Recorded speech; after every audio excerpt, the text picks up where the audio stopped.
Okay, welcome everyone watching this pre-recorded video.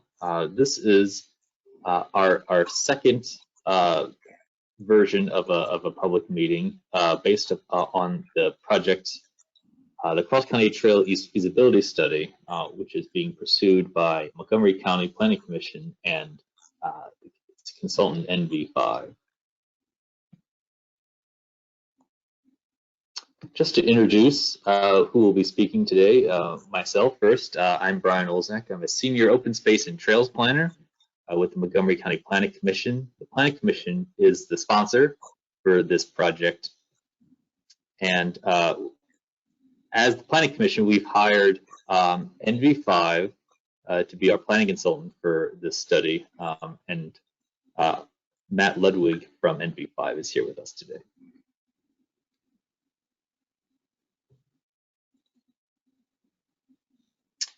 All right, so let me give you all a brief overview of what where we're working in Montgomery County. We are working primarily in the easternmost part of the county, focusing on the municipalities of Upper Dublin, Horsham Township, Upper Moreland Township, Hatboro Borough, and Brenathan Borough. And what you see here is the what's called the circuit trails, which is our regional network of multi-use trails here. And so you can see all the colors on the screen. They represent what stage of development they all are in. It's a regional effort made by multiple county, municipal, and nonprofit partners. And we're working on just a small part of this important network.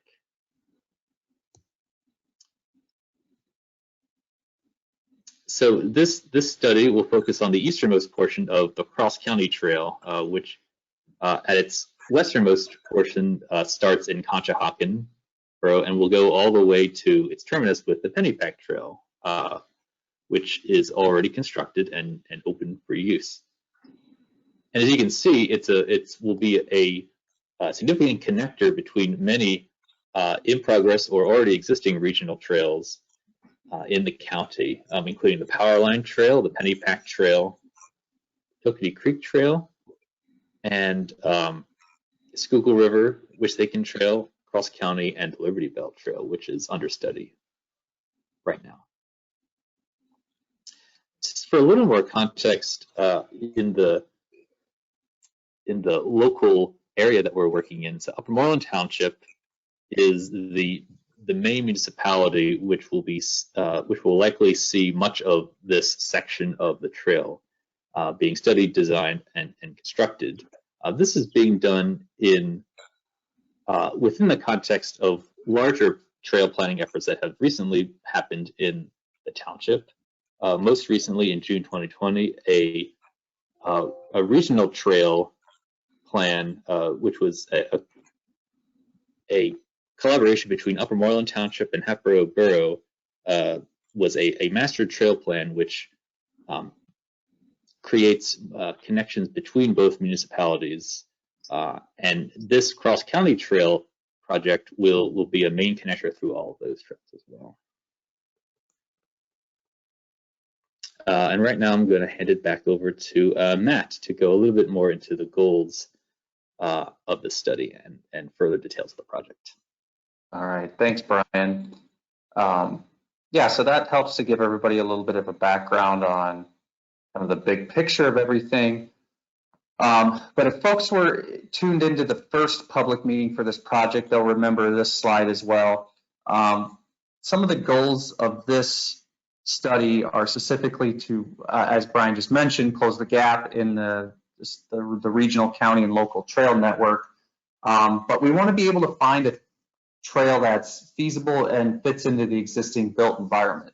One of the things I mentioned in the last meeting was this trail goes against the grain, where many of the other trails that were mentioned earlier, like the Pennypack Trail, Wissahickon, and Schuylkill River trails, they follow those natural creeks or rivers. And what this trail does, the Cross County Trail will not follow a natural corridor such as that. It may use rights of way such as utility lines and PennDOT highway rights of way or be adjacent to railroads, but there is no natural corridor to run across. So that's what makes this study a little bit more difficult. So as we're looking at how to make those connections, we want to be able to make sure that we're increasing as much as possible the neighborhood business and commuting connectivity. So that way we make this much more useful.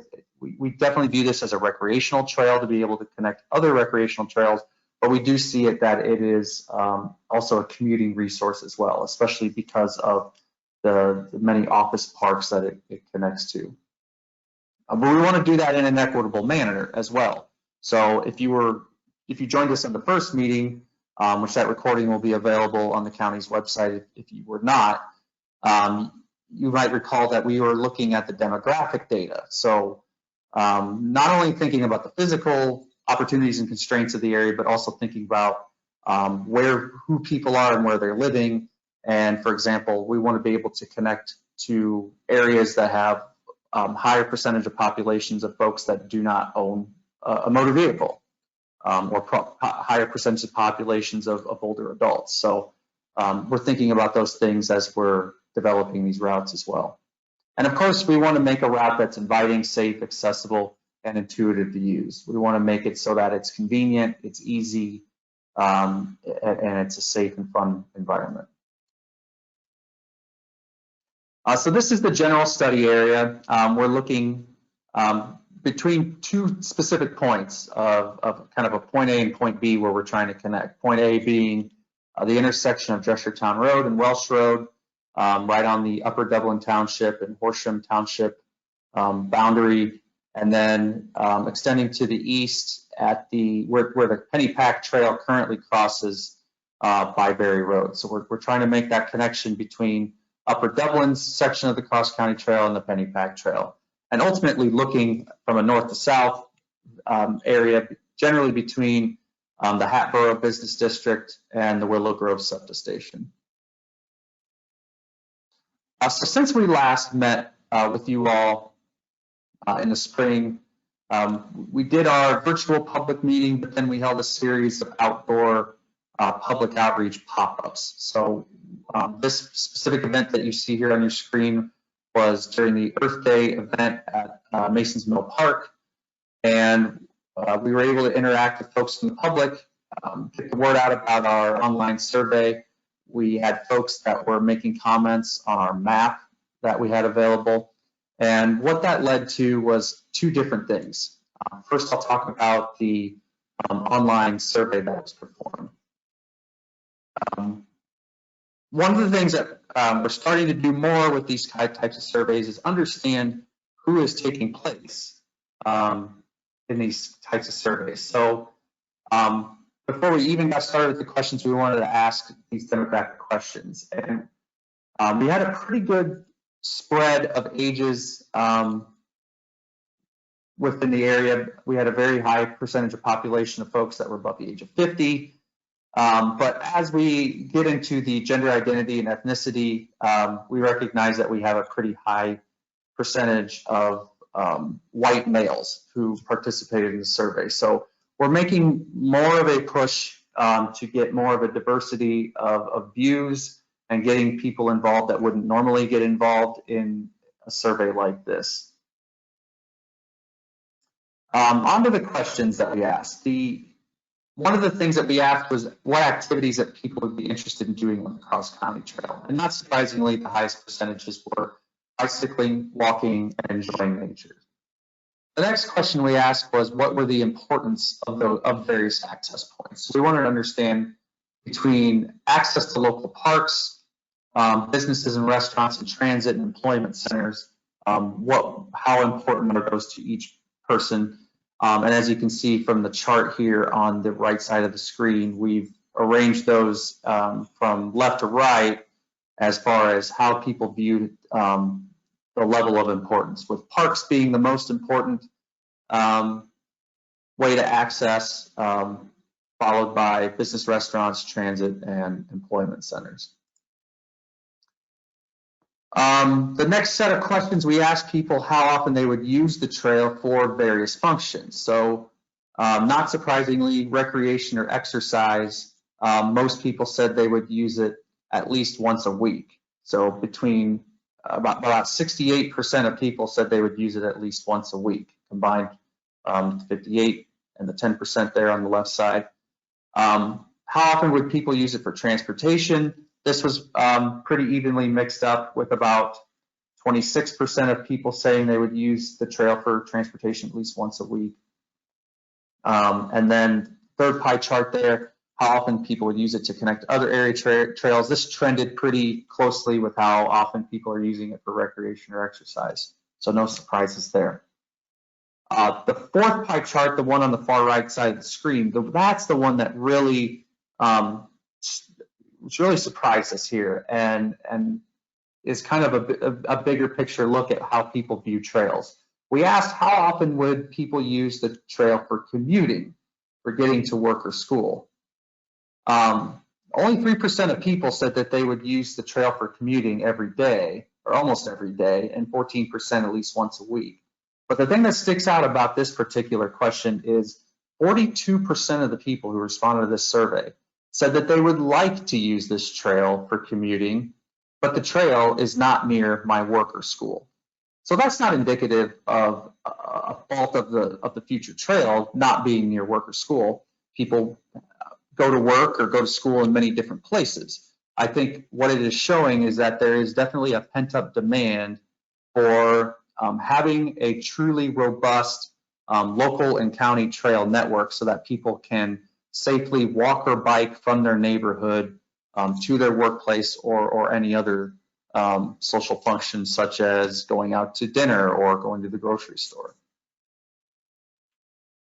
So that was one part of the public outreach. The other part was the virtual project map. So we had posted essentially a blank canvas. We gave point A and point B, where the project was going to begin and end, and we listed some of the attractions in the area between rail transit stations, K-12 schools, and we wanted to understand from people what were some of the constraints and opportunities by using the green and maroon point icons, and people had an opportunity to draw their own routes on the map.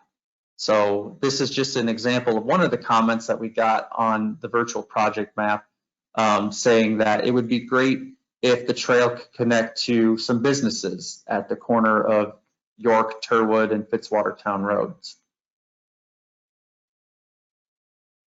After we collected all of those comments from this spring, we then began the work of reaching out and coordinating with various agencies, such as PennDOT, the Turnpike Commission, SEPTA.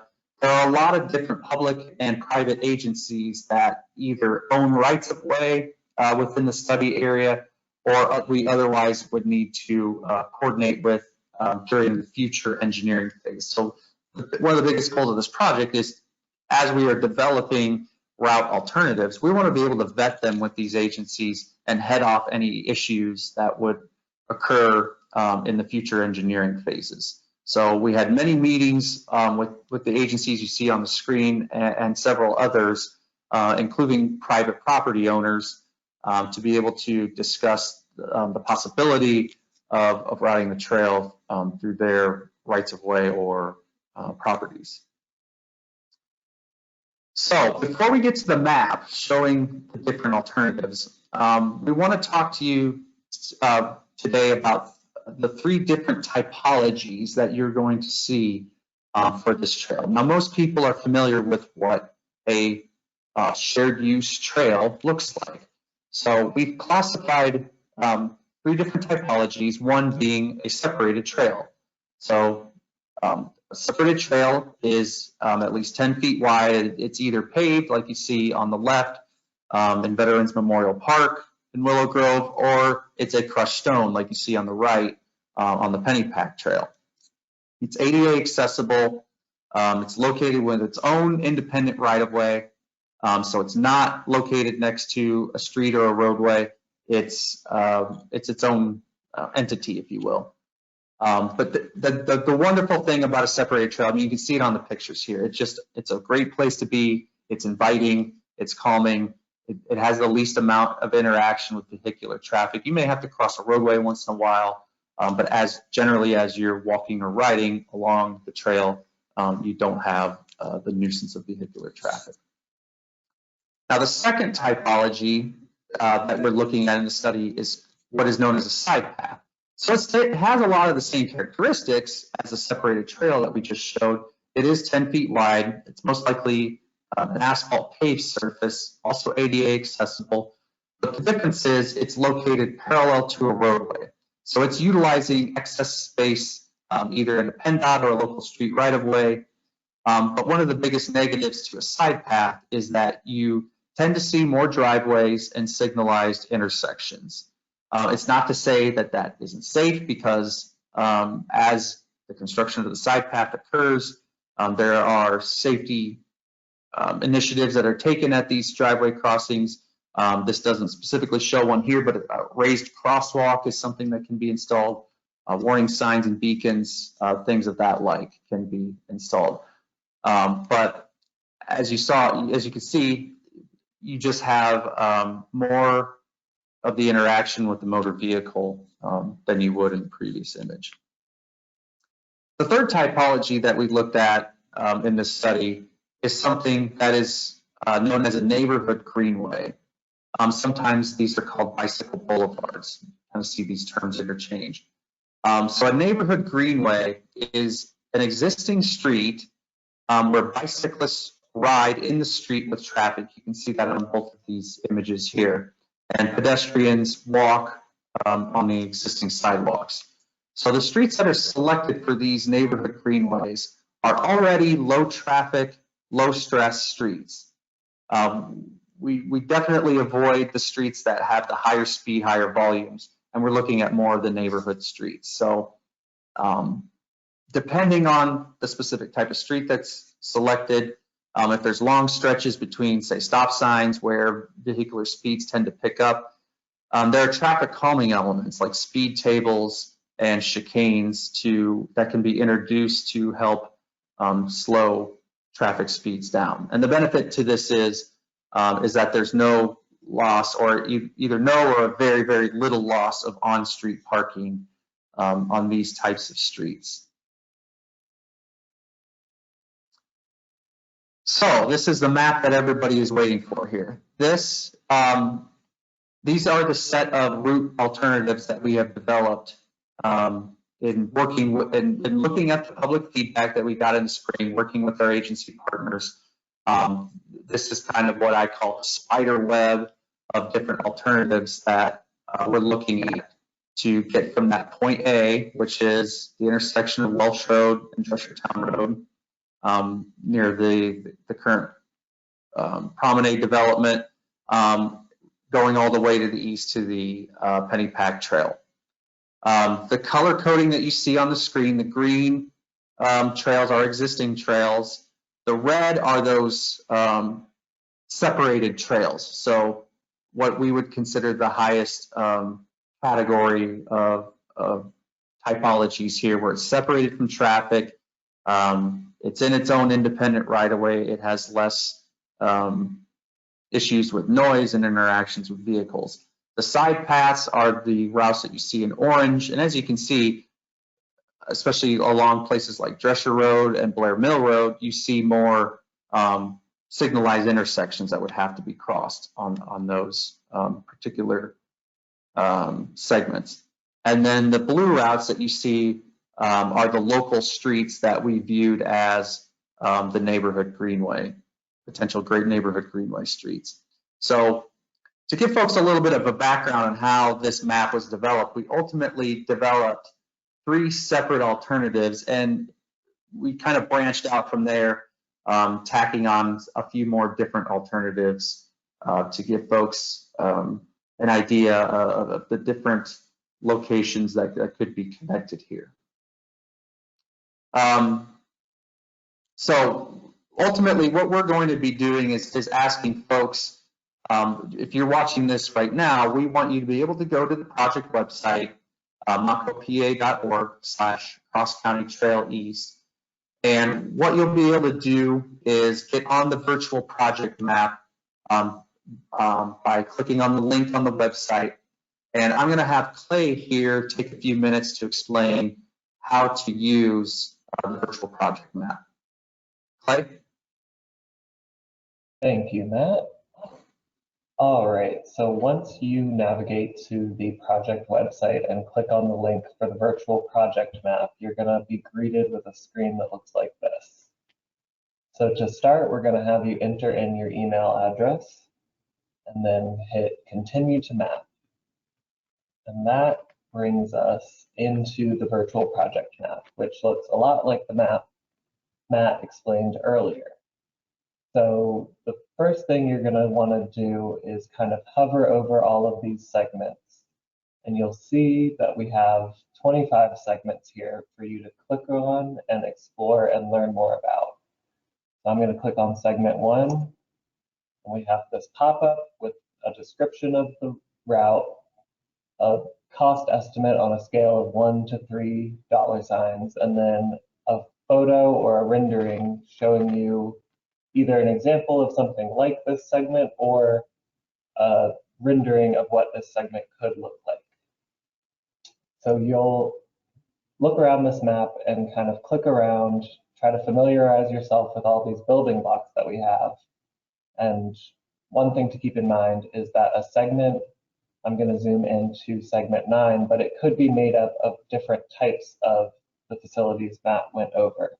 So segment 9 includes this orange line, which is a side path, and it also includes a section that is a neighborhood greenway, and then segment 9 continues back as a side path before it comes to this intersection where it splits into 2 more segments. So when you're voting on your segments, you'll be voting for the entire segment. And once you've clicked around, you've learned a lot about all the different segments.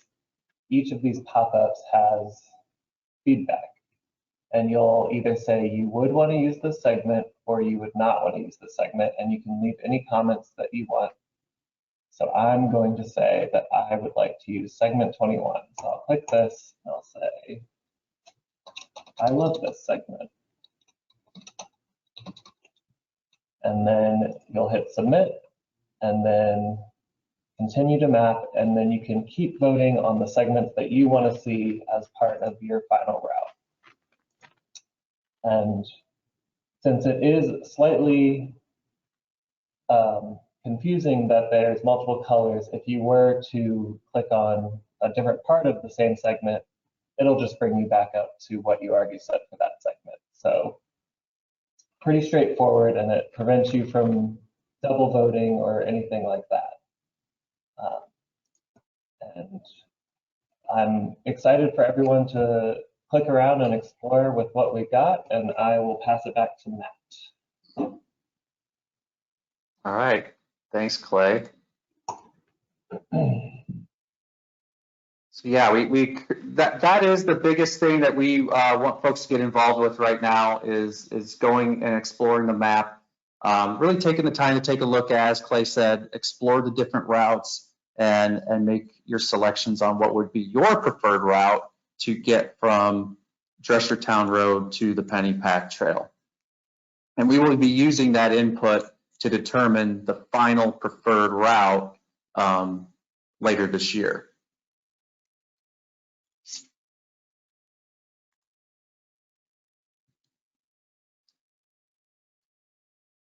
We are going to have a live virtual open house question and answer session coming up in a few weeks. We will be doing this on Thursday, November 4th between 6:30 and 8 p.m. So we highly encourage you, once you take a look at the project map, you're obviously listening to this video now, you may have some questions about specific locations on the map, why an alternative is going where it's going.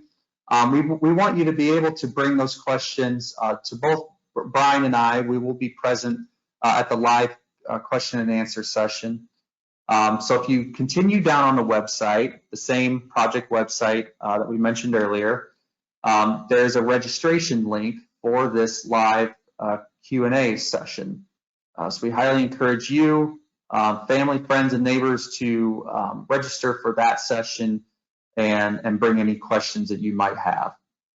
And what we're doing is kind of an open house style. So we know people are busy and have a lot of different activities going on. So if you can't make it till say 7:45 and you have a question, you absolutely can come in that late and ask your question. But so anytime between 6:30 and 8, you just have to make sure to pre-register on the website. Up to the day of, you can register day of if you need to, but that just helps us give an idea, A, of how many people are going to be showing up, and B, you can type your questions in ahead of time as you register. That helps give us an idea of the types of questions that will be coming in, and we can be better prepared for some of the questions that come in. So that concludes the presentation. We thank you for listening. If you have any detailed questions in the meantime, you're welcome to email Brian and myself. Our email addresses are here on the screen. We look forward to hearing from you on November 4th and participating in the map.